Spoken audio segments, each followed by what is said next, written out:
നിർത്തണം എരപ്പാളികളെ.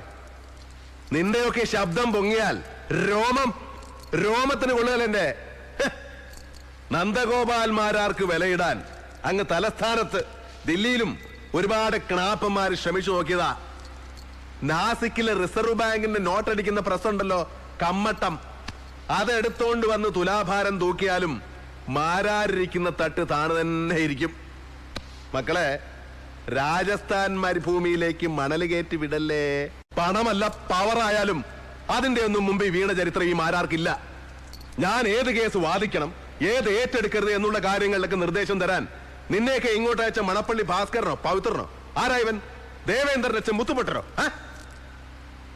പോയാ ചെറ്റയോട് പറഞ്ഞേക്ക് മാരാരി കേസിൽ അപ്പീർ ചെയ്യുകയും ചെയ്യും, മേനോൻ സാറിന് പുല്ലുപോലെ ഇറക്കിക്കൊണ്ട് വരികയും ചെയ്യുമെന്ന്. എന്നെ വിളിച്ചത് എന്ത് ചൂടനാ. അവൻ ജയിക്കുന്നത് വരെ ഞാൻ അവന്റെ കൂടെ ഉണ്ടാകുകയും ചെയ്യും. അത് കാണാൻ തന്നെ ഞാൻ വന്നത്. സാറന്മാർക്ക് ഞാൻ പറഞ്ഞത് മുഴുവൻ മനസ്സിലായെങ്കിൽ എഴുന്നേറ്റ ആസനത്തിലെ പൊടിയും തട്ടി നേരെ കിഴക്കോട്ട് വെച്ച് പിടിച്ചോ. എണിച്ചു പോടാം.